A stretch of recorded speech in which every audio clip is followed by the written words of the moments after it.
Hey there folks, this is GreenyXI welcoming you right back to Let's Play Umineko. This is episode 116. In the last episode we did chapter 1 that I just showed, and it's slowly introducing us to this servant, which is Leon, or Kinzo's illegitimate son with Beatrice Jr. So we're going on to the new friend now. I don't know who that's going to be, or is it still Shannon? I don't know. So that's what we're going to be doing now. Funnily enough, I normally can't record more than one episode a day or at a time of visual novels because they're such long episodes and it's just full on talking. But I'm just so intrigued by this part now. I want to see where it goes because it's giving us proper answers. So let's go. Yasu, what do you do with a small broom? Didn't you use it to clean the window frames? Ah. The small broom is a little thin broom that looks like a large paintbrush. We use it to clear out the dust in the small corners, like window frames. It's one of the cleaning tools I was put in charge of. Come on, that's your responsibility. What have you been doing, idiot? Quickly, go and find it. You have to do it before Madam finds out. What's up? Yasu lost the small broom again. The kid must be some sort of genius at losing things. That's why I'm always telling you, never give things to Yasu. Yasu's always careless and losing things. Don't say that. Can't you see that this kid's working hard? Go on, hurry and find it. I'll wait for you. Okay. Not wanting to hear my fellow servants complain even more, I spun around and headed off. If you lose a tool, you get in trouble. If no one knows who did it, you'll get yelled at. So one of them will probably tell Madam that it was my fault. Still, it really is my fault that I lost it in the first place. I wonder when I lost it. When? We cleaned out the entire chapel today. The chapel is a large building behind the mansion. However, no one ever goes near it normally. Even so, we are ordered to clean it a few times each year. Kinzo calls it a sacred building, so Natsui is very strict about it. We'd cleaned every little nook and cranny, from top to bottom. It had taken all day. I had been in charge of cleaning the window frames, but had also been given many smaller tasks. While those small jobs were keeping me busy, I completely forgot about the small broom, and I must have left it lying around somewhere. I began to hate myself for it. This isn't the first time this has happened. It happens all the time. Every time I set something down, it always disappears. It goes somewhere else, vanishes. I thought it was probably the witch, Beatrice, pranking me. The ghost of the witch gained power from Rokkenjima's evil spirits and was reborn. Until Kumasawa-san told me, I never knew the meaning of the shrine on the rocks by the sea. Kumasawa told an old tale, passed down among the local fishermen. Rokkenjima used to be known as Akujikishima, and terrible evil spirits who ate human souls lived there. Hey Kumasawa, let's hear it too. Tell us the scary tale of Rokkenjima's evil spirits. Ho ho ho, very well. Rokkenjima was once called Azukashima. However, even deeper in the distant past, it was also known as Akujikishima. It was rumoured that sailors who went too near the island were dragged down to the bottom of the sea and had their souls eaten. Yes, frightening spirits such as those do exist on this island. Oh, probably should have had a lighthouse. It was Kumasawa's favourite ghost story. Every new servant who came to the island heard about it. Such stories are usually laughed off, but when stormy nights visited Rokkenjima, bringing an eerie howling to that lonely island where nothing exists except the Ashuramaya mansion, everyone would listen meekly. The shrine by the coast was there to seal the evil spirits away. And the master had that creepy occult hobby. And the mansion was so spooky, it was easy to picture something hiding in the shadows. Ho ho ho! True. The travelling Shugenja monk was only barely able to suppress those spirits. The seal just managed to hold them, but to this very day, they wander through the mansion, night after night, searching for a victim. Ho. Have you seen the master's study? I have. It's like some kind of demon lab. There's that rumour about the master researching demons. They also say he's researching how to revive his mistress, Beatrice. Didn't they say he was gathering children to be sacrifices for his magic experiments? Scary. What do you do if the master asks you to come into the study alone? I heard that long ago, one kid went into the study and never came out. That must have been a victim of an experiment to give Beatrice's ghost a new body. Oh, very true. Beatrice-sama has become a ghost and wanders around searching for a body. The VIP room on the second floor is where Beatrice-sama dwells. You must always be respectful when cleaning that room. If you aren't... Oh god. That nearly gave me a heart attack. In the eyes of teenage boys and girls, with their powerful imaginations, the ghost story was both terrifying and fascinating. It gave them a sense of solidarity, since they all got to experience the same tale. Then, that sharing became an obligation, and accepting the story became a rite of passage for joining the community. This was something that had been passed on since long ago. That's right. Back when I first started work at Rokkenjima, I heard that story from Kumasawa-san and the older servants. I heard about it too. Oh, here he is. Mostly from Nissan. I heard it too. From Kumasawa-san, mainly. So, not only the timid-looking Shannon, but a boy, Kanon, and a big adult, Goda, believed in the ghost story? Well, I didn't really. There are tales of ghost stories and jinxes in all jobs. There were several stories of the sort at the hotel I once worked at. So you thought it was silly, and you didn't mind it at all? I think there was a need to blend with the community. That's it. Ghost stories and jinxes are the local rules of your workplace. If a newcomer breaks those rules, they can't expect to be welcomed in. Exactly. If I said witches couldn't possibly exist, that the whole idea was ridiculous, then I'd get into a fight with Nissan. It was easier if I just appeared to go along with it. Come on, if you think that way, you'll be cursed. There was one servant who got seriously injured. All workplaces have stories like that. No matter how incredible the ghost stories and tales about the company founder are, you accept and believe them. That's what it means to blend in with your new workplace. Wow! Everyone's so mature. I'd say the opposite. I went to each window around the chapel in the order I had cleaned them, searching carefully in all the places I might have left it. I had been cleaning the windows with it, so it had probably been set down near one of those. When did I leave it behind, I wonder? Now that I think about it, I don't think I had it anymore when I reached the last window, so I must have completely forgotten to clean that window frame. Through the window I could see the others leaving one after another. Shannon turned around and glanced up, looking worried. I don't want to be responsible for making everyone wait, so I'm actually glad they're leaving without me. If I said I wanted them to wait for me, I'd be relying on them too much.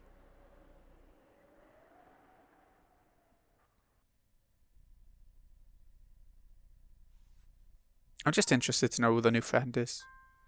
The sun's beginning to set, and the chapel's getting darker and darker. I don't want to hang around in a place like this all by myself. I better find the small broom fast. Oh, that's not all. I also need to clean the window frames I forgot. Madam is strict. She'll probably check all of the windows carefully. If she does, I'll be the one who gets in trouble tomorrow. But really, where did I lose it? Why did I lose it? The darkness grew and grew.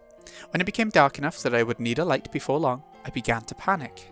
I dashed around and around the chapel, tears streaming down my face. As I stumbled about pathetically, I could feel the presence of a prankster witch, giggling at me from the crack of the door and gaps in the ceiling. The ghost of Beatrice, the master's mistress, wanders about in search of a body to this very day. Excuse me. As she absorbs the power of Rokkenjima's evil spirits, her strength steadily grows, and she waits for the day of her resurrection. And for some reason, she's peeking out at me. And if I ever take my eyes off something for a second, she snatches it away and hides it. This isn't the first time this has happened. Whenever I look away, keys, handkerchiefs, pencils, erasers, all of them vanish almost right away. Even though I was planning to use them later, or just wanted to put them in their proper place, they disappear as soon as I turn around. It isn't someone hiding them as a prank. It's happened many times when I'm the only person around. Everyone always says I'm too careless and forgetful, and they laugh at me, get mad at me.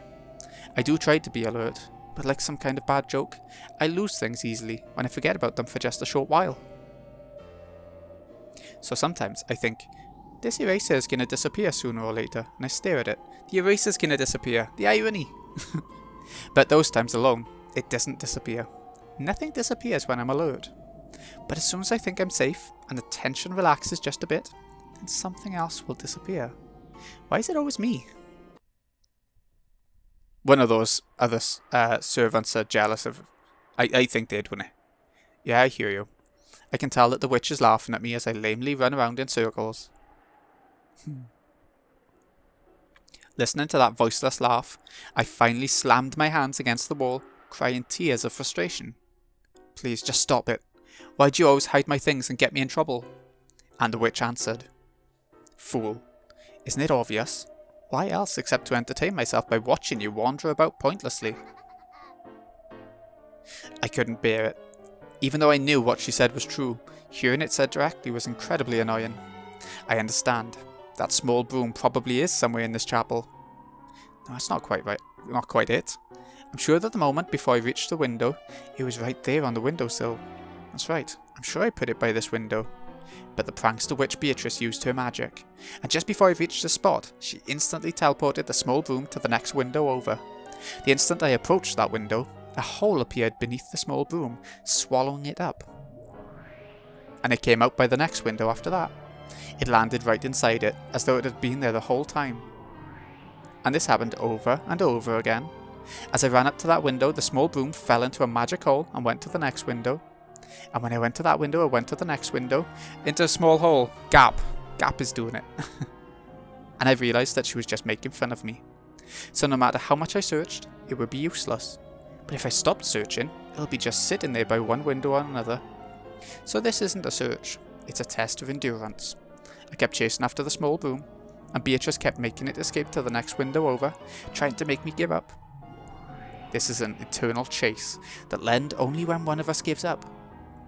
So I kept going around and around, even to windows that I knew I'd already searched. If it's not by this one, then try the next one, and the next one. And the witch kept moving the small broom to the next window and the next. Just give it a rest. How long are you going to make fun of me? This isn't the only time. You always do this. The shrill, voiceless laugh of the formless witch continued to mock my sobbing. The witch is right beside me, laughing at me. As I dash around the chapel, she's following along with me, taunting me. Then, she must be there. She's right behind me, just over my shoulder, still cackling away. I know that turning around won't help, since she has no form. I can try to look, but I mustn't look with my eyes. Once my eyes tell me there's nothing there, I won't be able to see anymore. I learned that from the director of the Fukuin house. You mustn't try to see with your eyes. You must see with the eyes of your heart. The whole world is filled with God's love. In the many blessings of everyday life, one can see God, angels, and the Holy Ghost. If you try to look with your eyes, you won't see them, so you won't be able to see them. So you won't be able to feel them or understand them. With the eyes of the heart, you will quietly understand. You don't look at their image, you see and draw them with your heart. In this way, I learned how to recognize beings not of this world at the Fukuin house. It doesn't just mean being able to see God. This power lets one see all of those not of this world. Please, stop it now. Stop this prank. Oh, so you can speak to me? I'm clumsy, bad at my job, and I do put things and and forget about them a lot. But I know which things were my fault and which things were because of your pranks. How amusing. Not only can you perceive me in my formless state, but you even understand my little game. It seems you're a more interesting creature than I thought. Yasu. I'm usually called Yasu when one of the older servants is laughing behind my back at some mistake I've made. So when I hear that name, it feels bad. She called me, not by the blessed name given to me by the Fukuin house, but by that unblessed name. Upset in the heart is a classic move that evil beings make. They do it to make it harder for people to notice their presence. To beings like witches, being understood is like shoving them out into the light of day. It won't work. In the Fukuin house, I learned how to perceive those not of this world, so I'm already able to understand you. Very interesting. You've taken me, a being so faint that I'd fly away if you blew on me, and trapped me, perceived me. You're an interesting kid, Yasu. It won't work. I've now understood and perceived you. No matter how many unpleasant things you say, you'll just expose the ugliness of your heart. Without turning around, I slowly let my range of vision fill the entire chapel. It was as though the viewpoint of my soul was floating out from the shell of my head.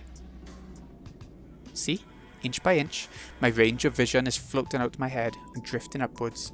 As I look down at myself, standing in with head hanging and eyes tightly shut, The eyes of my heart, very slowly, rose up to the ceiling of the chapel. And when I looked down from there, I saw myself standing in the centre of the chapel, and the witch standing behind me. Apparently the witch realised that I could see her. I thought it was Gap. She turned around and raised her eyes to look at the eyes of my heart, floating by the ceiling. At last, I could see the witch Beatrice with the eyes of my heart. He thinks it's Beatrice. A mere human that can perceive my form, the demonic lips, twisted in an ugly curve. It was clearly a challenging, repulsive, demon smile. She wore a blood-red dress and hat. The design was completely different from anything humans wore. Her hair was blonde. It had countless beautiful curls, like a princess from a picture book. But there was no trace of cuteness about her. I did think you were a bit different from the other humans, but it seems I was mistaken. Forget just a bit, you're nothing like those other humans. You sad witch, who can be seen by no one, heard by no one. Have you been pulling those pranks all the time just to catch the attention of humans? I use what little magic I have to interfere when humans aren't looking, but no matter what I do, none of them think it's magic. They decide that they just made a little mistake, and blow my existence away like the candles on a cake. If so, then I've just saved you, because I understand you and have perceived you. Saved me? To me, this meeting with you is nothing more than a new way to kill time. It's getting dark. I don't have time to play with you anymore. Oh, my apologies. I was so engrossed that I didn't notice the time. Please give it back. My cleaning tool. That small broom or whatever you call it. It's right there by the next window. But as soon as I get close, you'll move it to the next window over. My form is elusive, as is my magic. With a snap of my fingers, I can do anything. The witch snapped her fingers and various things throughout the chapel were sucked into a black pitfall beneath them, disappearing. No, they didn't disappear. The instant they vanished into the dark holes, other dark holes appeared in completely different parts of the chapel, and the vanished objects fell out of those, like Portal. Chairs, musical scores, clocks, vases started appearing and disappearing all across the room. It made it feel as though those countless tools were flying about the chapel. I can do things like this, but don't. After all, this would be a bit beyond a mere prank, don't you think? I wonder what the difference between a prank and magic is to a witch. When she snapped her fingers again, all of the loud, flying objects returned to their original spots, and silence fell.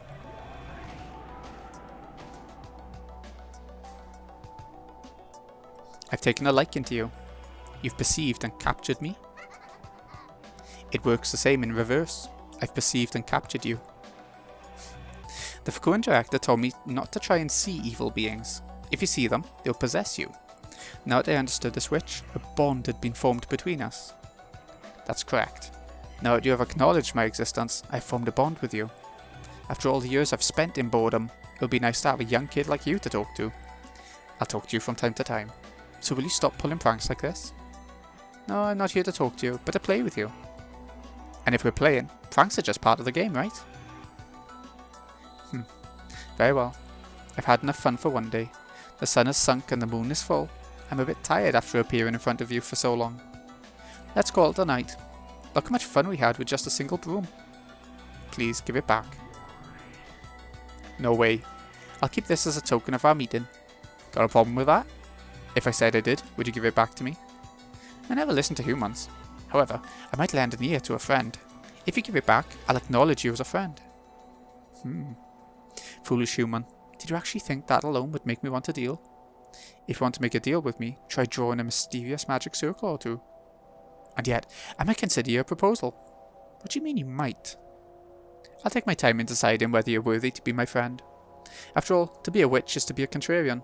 And Amana Jaku? I don't know what that means. If you ask us for an answer, we'll never give one right away. Understood. Then I'll leave the small broom with you. Please give it back when you decide to become my friend. Very well. Will this broom become a bridge of friendship between us, or not? I'll hang on to it for now, making my decision in my own good time. When the witch snapped her fingers, the broom for which I had searched so long fell out of a hole in the air, landing between the fingers she had just snapped. This is goodbye. This game with you was far from boring. Let's play again sometime. If you're my friend, that is. When a cat toys with a mouse, does it try to become friends with it first? Oh, what a face. I think Higurashi does the evil faces better, but maybe that's just me. The witch faded away. As she did, the eyes of my heart shut themselves. When I returned to my body, I felt suddenly tired and let out the breath I'd been holding. Of course, when I turned around, there was no one to be seen. I couldn't feel the witch's presence anywhere anymore. It had gotten very dark by this time. I decided to leave the chapel. There's no point in searching for the small broom any longer. Not until the witch decides to give it back. I went out of the chapel. The chapel key had been left in the lock. I used it to lock the door. What am I going to do about the small broom? There's nothing I can do. I can't even blame the witch. I must acknowledge that I'm responsible for giving the witch a chance. When I happened to glance downwards, I saw a small broom lying there by my feet. It was the broom I had been searching for all this time. That was a quick decision. Don't tell me that it'll be swallowed up by a dark hole the instant I bend over to pick it up. No. This is a sign from the witch. A sign that she acknowledges me as a friend. I picked it up. Oh, I am one yet many. The first friend I made after coming to the island was apparently not a human at all. However, when I think back on it, it was only natural. What other sort of friend would you expect to make on a witch's island? This was the first meeting between me and Beatrice. Is it Beatrice? I don't follow who Gap really is now. I'm a bit confused. However, as some of you listeners may have noticed, this was not a meeting with the real Beatrice. Right. The witch I then called Beatrice would later be known by another name. However, she was clearly not human. And being bonded with one who is not human means being bonded with their world. I still had no way of knowing the varied fates that waited for me on Rokkenjima. End of Chapter 2, The First Friend.